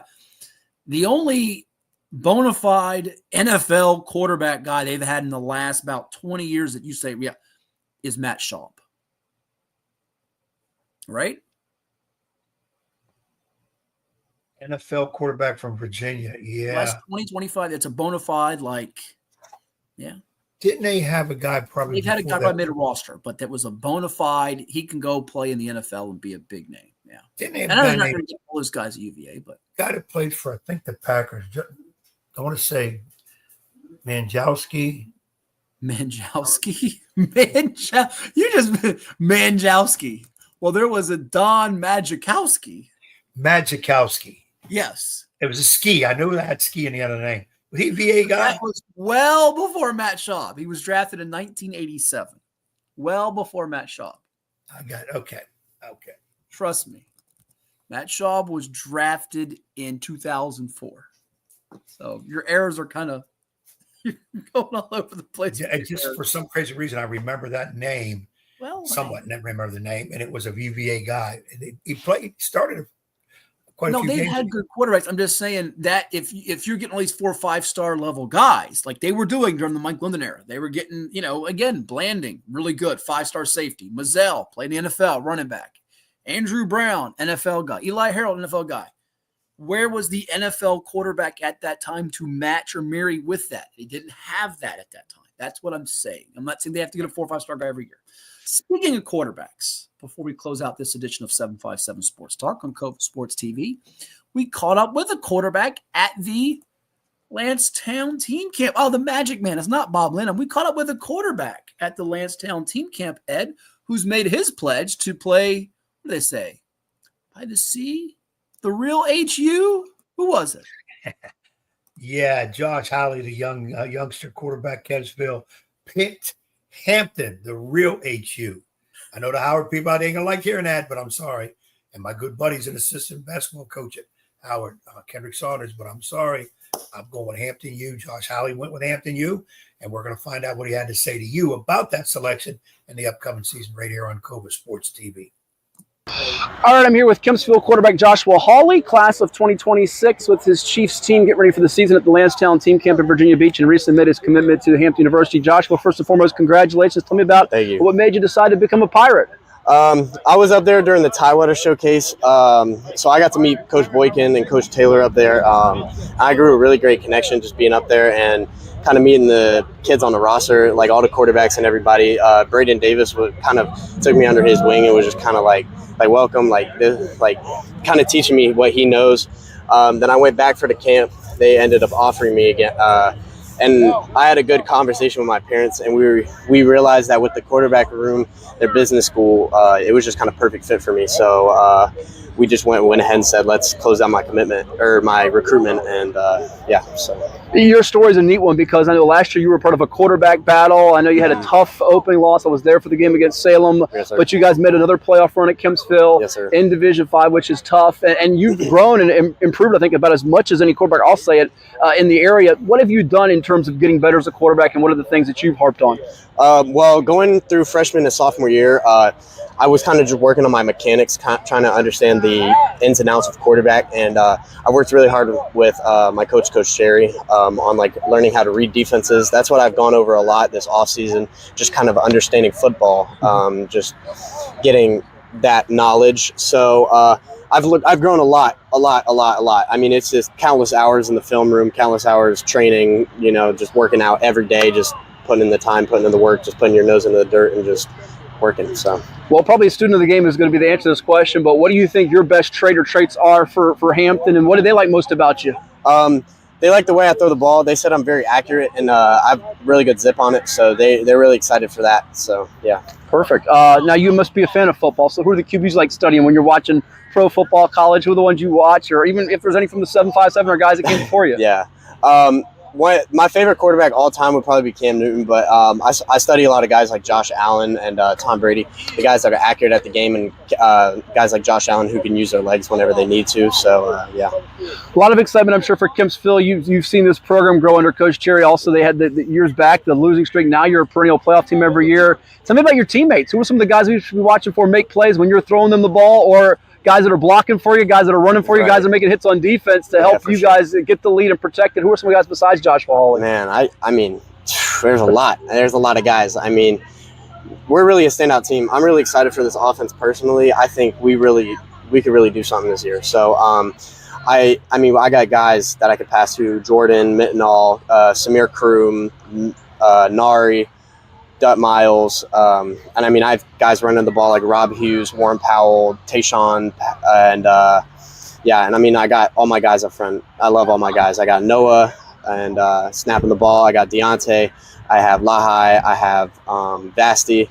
I got all my guys. So I'm ready to go. And Kasner. You got to remember Kasner. Perfect. Come more, let you run. So on Friday nights after a game, what do you don't tell me the restaurant you're going to, but what are you buying the big linemen up front? What do you get? What are they eating? What's the They eat everything, man. They man, I have to choose. I usually get I have to pick a lineman tonight because it's like but you got to keep them big. You know, they got to be able to block the guys up front. So got to give me time in the pocket. Absolutely.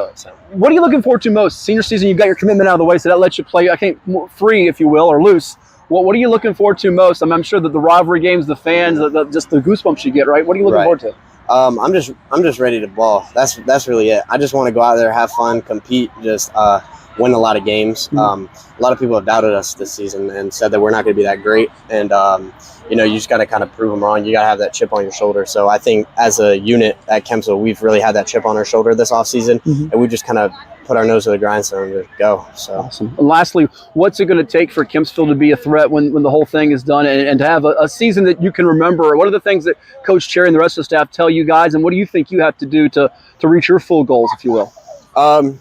I think as a group, we just need to keep working on our teamwork. I mean, we have a lot of guys. We have a lot of new people and, like, a lot of young kids.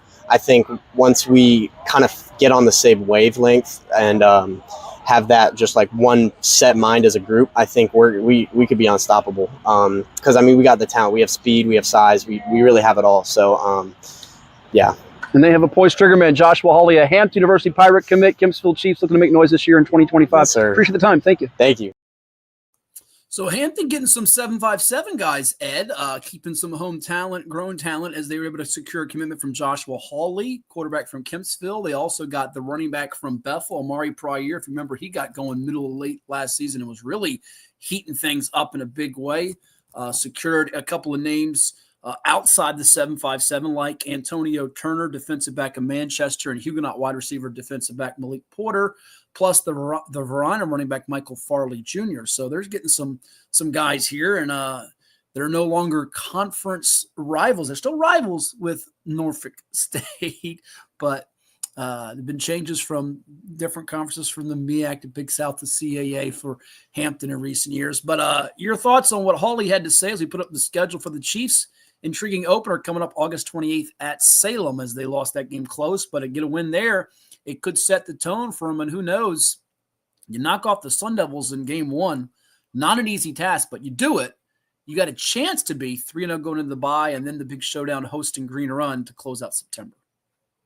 Yeah, the youngster, I can see why he's quarterback. He's got a lot going on for him upstairs. I liked when he talked about studying some of those pro quarterbacks. You always hear some guys will say, I like so-and-so, or, this is my favorite player. But he talked about studying quarterbacks. That was an interesting comment by a youngster. You don't hear that much. So that kind of tells me he takes what he's doing serious. Looks like Hampton's getting a smart one in there, a guy that's really going to be – just got to get bigger and stronger.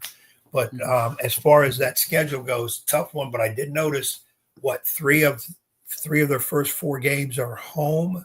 Mm-hmm. They do have an open date to kind of get some things fixed up and righted before they play Green Run.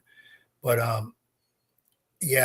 that's going to be interesting. Kempsville, Salem, Princess Anne, Bayside. I think they'll at least have a couple wins, if not 3-0 going into the Green Run game. But, of course, that will be the game everybody's looking forward to when they play Green Run. Any team this year when they in the Beach would be Green Run.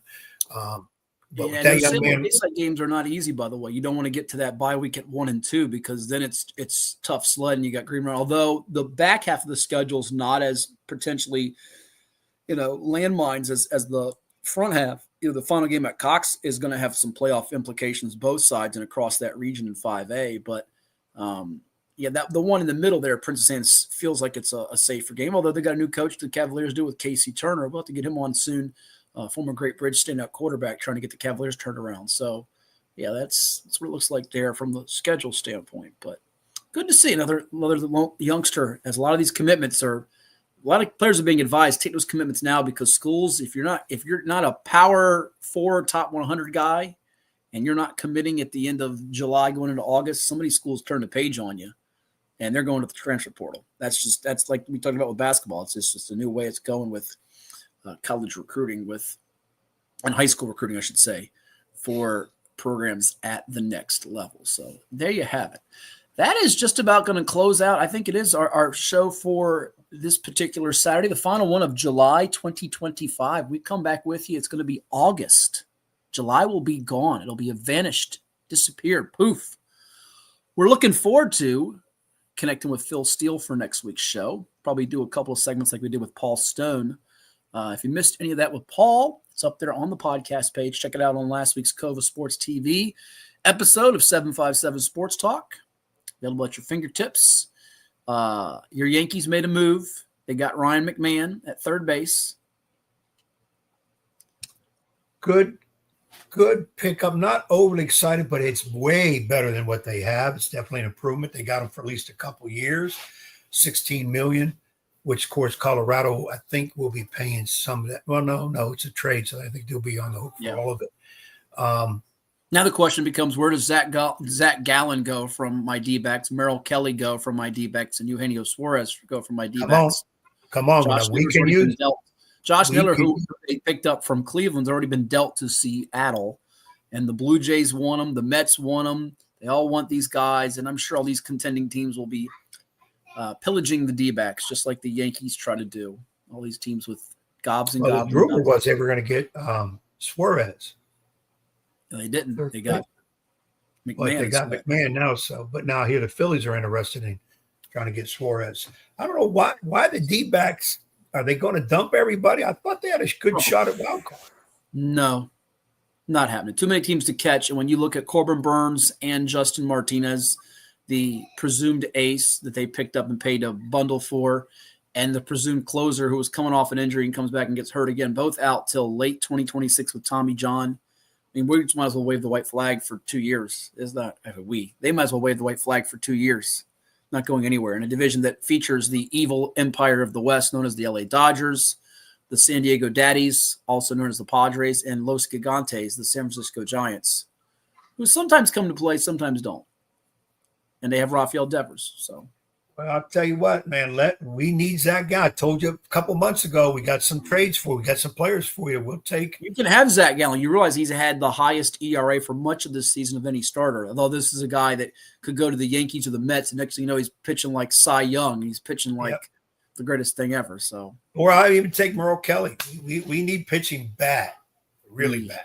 I still You're not comfortable with Marcus Stroman towing the rubber today against the Fighting Phils at Yankee Stadium to watch ball. He'll be moving his head more than you when you're watching a concert. I'll tell you right now, the Yankees defense is abysmal. Their fundamentals. Did you say dismal or abysmal or both? Abysmal. Whatever you want to put in there. It's dismal. It's abysmal. Yeah, it's bad. The Savannah Bananas play better defense. Why don't we get some of those guys? Plus, they're entertaining because the Yankees aren't entertaining.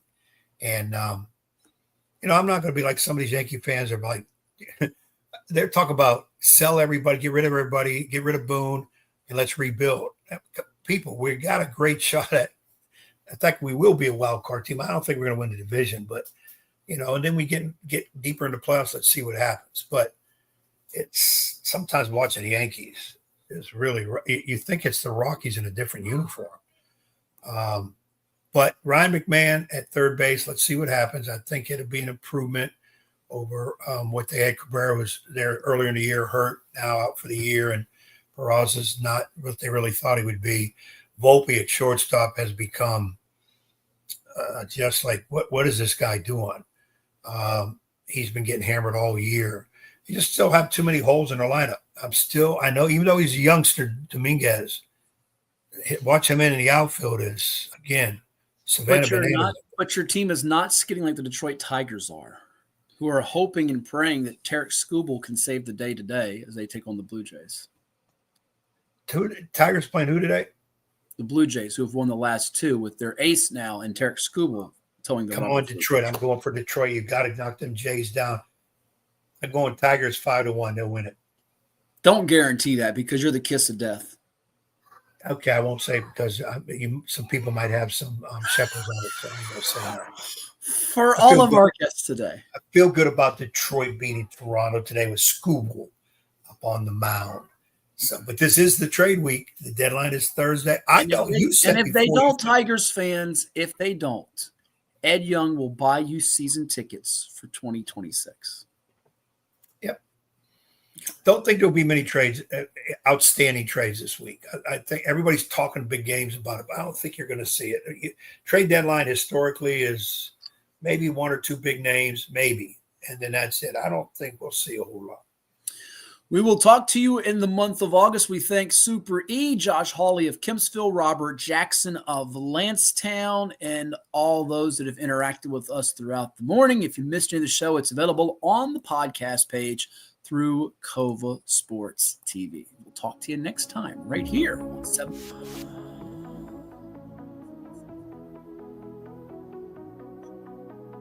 To August. But before we bid adieu, we do have to ask one more thing, Ed. You know what that is?